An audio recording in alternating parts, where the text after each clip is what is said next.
Um, hey everybody. Like who else? So let me ask a quick question first before I get started. How many of you guys are game developers, like blockchain game developers? Hi Luna. Yeah, so a handful of you guys? Okay, cool. Because this might get a little weird and it might not make a lot of sense. So stop me if it does, or if it does not. So this is Chris, this is me. I'm the executive producer at Blockade Games. Basically, if you just Google Memnock anywhere on the internet, you'll find me. It's cool. I tend to wander. I get I get a little off track. So I started making games a whole long time ago, right? Way back in junior high. They actually gave me an award at the end of the year for, like, they created one for me for graphic design, or not graphic design, video game graphics. So I've worked at Disney recently. I've built a bunch of games. A lot of them you haven't actually heard of. Anyway, enough about me.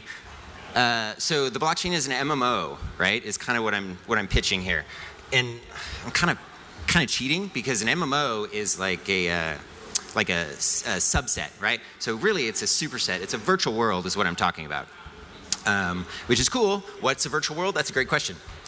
So we're going to go to the Google, and the Google says a virtual world is a computer-based simulated environment which may be populated by users, blah, blah, blah, blah, blah, blah, blah, blah. Like, the important things here are we've got users, there's exploration, there's communication, there's all of these cool things, right?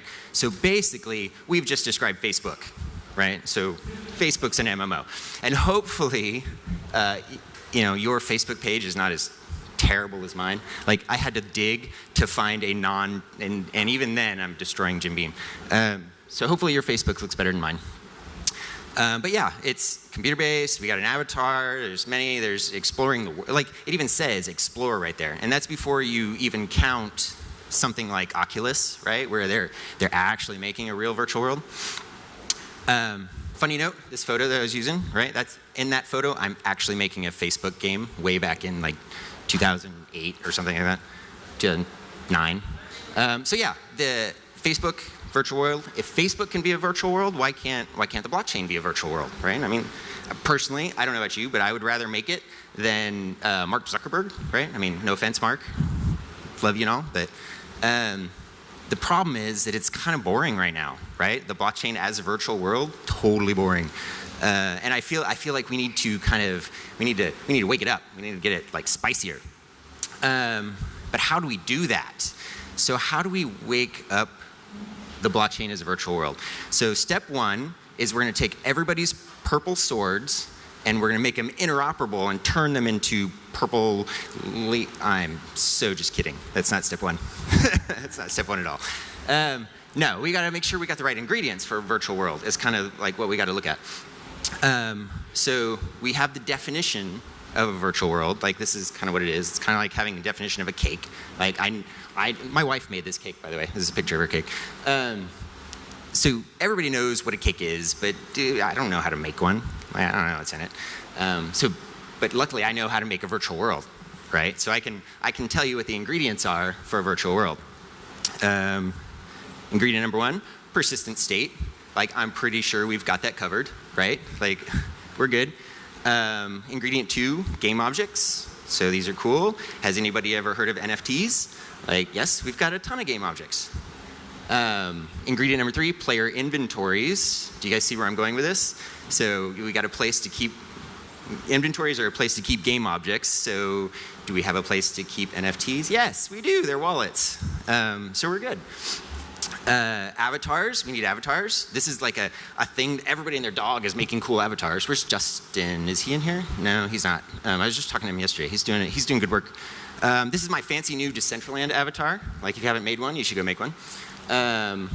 They're super cool, but my favorite, I think, that we need to adopt, definitely Powerpuff. Like, Powerpuff Chris is the best Chris. Yeah. So guilds and clans, that's a thing. I mean, governance, trust, roles, like, this is what we do on the block. Like, are you seeing a theme? Like, we've already made a blockchain, or we've already made a virtual world. Reputation systems. So here's where it gets tricky, right? Because we don't actually have to make a reputation system because it's going to get made regardless. Like we don't have a choice in that matter, right? Everything from the forums and Bitcoin talk all the way through Reddit, like your wallet is permanent. Your identity is like these are a permanent thing. So be careful. Like word of caution. Like use your power wisely. Shared interactive system. So this is kind of the game rules of a virtual world, right? Like so we've totally got this in the blockchain, right? No. Oh, that makes me sad. Like that's the piece we're missing. Like that's the piece that we need to kind of wake it up, right? And so what do you call a thing that's got all this stuff, right? We've got a whole bunch of users, we've got a whole bunch of objects, and they're all hanging there, but it's not really interactive. I'd call it a gallery. What do you do at galleries? Yeah, like I don't know what the next day retention is on a museum, but I would guess it's pretty close to zero, right? Because there's nothing to do. You're just looking at stuff and you're like, oh, I've seen it, and you don't, like you gotta wait for the next exhibit or whatever. By the way, this is totally a Tumblr, and it's awesome, and you guys should definitely, yeah, check it out. You're welcome. So yeah, game developers to the rescue, right? We're good at making interactive stuff. So we've got all these toys, we just need to make them work together. How do we make a shared interactive system? That's a good question. We need rules. First, we need to figure out like what we're dealing with, right? So way back in the old days, when I started, it was pay to play, right? And then we moved to a free to play model, and you had to change everything. You couldn't just take your pay to play game and sprinkle free to play magic dust on it, and all of a sudden it worked. Like it broke everything. So it's a completely different method of thinking and designing your games. And then so now we're at this cool play to earn stage, which is a different paradigm shift altogether. So we need to re-examine how we're designing these things. All right, design rule number one: your game is multiplayer whether you want it to be or not, right? Like your leaderboards, your status display, all of this stuff. It's this public blockchain. So like even if you've got a single player game, it's in a multiplayer environment. All these things, avatars, reputation, all this stuff, that big list of stuff we just did, it all applies. It's a multiplayer game. Your design of your gameplay, your assets, it needs to be not narrow and tall. Like nobody wants to. Does anybody know what this is from? This screenshot? You don't count, Luna. Anybody else? So it's a Diablo auction house, right? So they did real money trading where you could buy assets, and it ended up being a huge pay for power thing because they've got items that are better, that are objectively better in every way, right? Like a plus 100 sword is way better than a plus 10 sword in every single situation. So you don't want to do that. You want to design wide and shallow, right? So there's not really a best thing. It's situationally best. Like that's super important. Side note, this is my desk when I was at Disney. We had a Magic the Gathering problem. We did. Every expansion that came out, we played the hell out of it. Assets are scarce but non-rival. And so what that means is that you can lock the assets up and the NFTs and make sure that they're actually rival, but then if you're trying to do it in a virtual world and nobody else can use it, and it kind of like puts a kibosh on interoperability pieces. And by non-rival, I mean like scarce and non-rival. So in the real physical world, if I'm riding my bicycle, you can't ride my bicycle also. I'm riding my bicycle. But in blockchain land, when everything's digital, like I can ride my bicycle here and there and there and there. Like you can do it all over the place. It's not physically locked up. Anyhow, the infrastructure. So we've got our design rules. Now we need to figure out like what do we use to make this. So a game, this is something I wrote, by the way. Like this is me, you can quote me here, take pictures. I'm gonna be famous one day. Playing a game is intentionally mutating data in a giant state machine and observing the results, and you just repeat, right? Like you have a mental model of the game, you perform an action, some rules happen, and bloop, there's feedback, and then you update your mental model, perform it, and you just keep. That's basically how you have. That's how you have fun. In fact, I'm going to shill some friends of mine right now. read these books. Again, take out your phone, like read those books. Those people are very smart, much smarter than I am, and they can explain to you all about like what a game actually is. Thank you, Dan, for I totally stole his loop there. So this is the thing that we're all good at as blockchain people, right? So this is kind of the architecture, like the foundational stuff that's sort of appearing, right? Where you've got, the blockchain is kind of a pointer at like sort of a larger content, scripts and assets and art on IPFS. Like this is sort of like the distributed, decentralized model that's sort of appearing. But the important piece is how do we get it to interoperate, right? Like, so this is the money slide. So what if I told you that there was already like a schema that says how to interoperate? Way back in, because I'm old, 2008-ish, 6-ish, Chris Messina, he's the guy who invented hashtags, and Erie Engstrom, like a bunch of these folks kind of got together and said, hey, there's this thing called activity streams, which has mutated into your Facebook feeds, your Twitter feeds, anything with the word feed, Instagram feed, all these things that you can take actions on, right? And they created this vocabulary, and then the W3C is like, oh hey, that's a great idea, and they glommed it in. But this is already a rigid set of vocabulary that defines how to interact with other people's data, right? So if you can imagine, in today's world, right, we have, I am taking action on a photo in an album.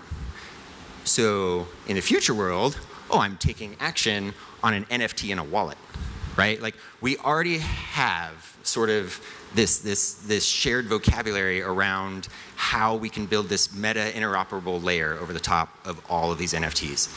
And so once we do that, we've got then a common design, right? Chris's rules of common design. We've got a common infrastructure, like the stuff we've already done. And then this defines the interface that we've already got like a rigid, nice, sexy schema for. Like, boom, we've got it. We've got our shared interaction system, right? And so that means that like our little list is done, which means, boom, virtual world, right? Like this is super exciting to me. This is why I got into NFTs, because I recognized early on that we've got just this huge, effectively a virtual world of game objects and assets. And all we need to do is sprinkle a little bit of interactive dust on it, and it's all woken up. And I'm pretty sure we should do that. Like, yeah, we should do that. So thank you very much, Chris. And let me know if you have any questions. Anybody? Thank you very much.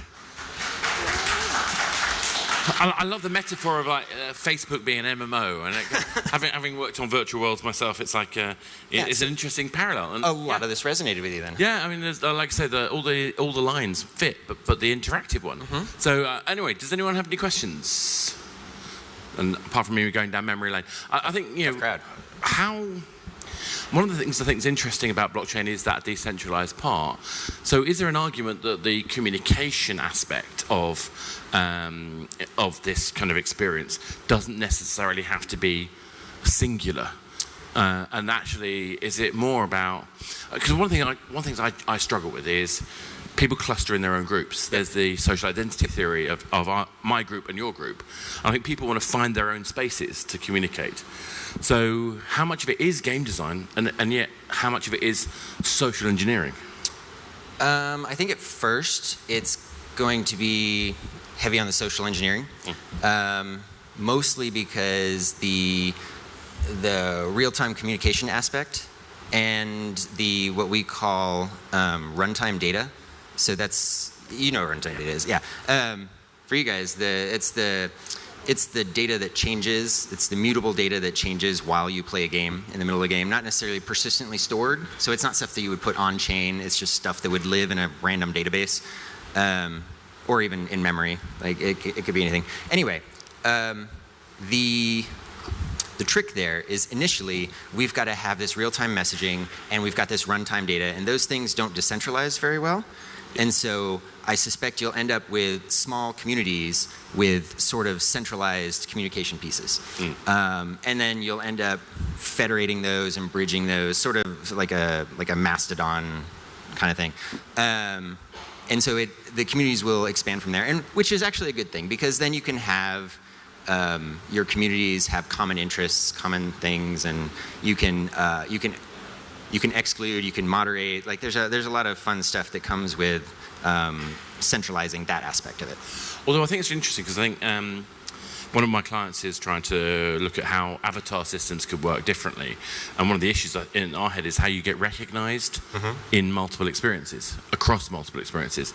So if they're centralized in each of the individual game, platform, well, that's the real-time communication is centralized. Well, that's the question, yeah. So all the recognition and all of the what does my avatar look like, what is my history, all the stuff that you would build a reputation system on, like all of that is public blockchain stuff. Like that'll be out there in the public. It's the ephemeral communication piece that's, I suspect, is going to be centralized. Exactly.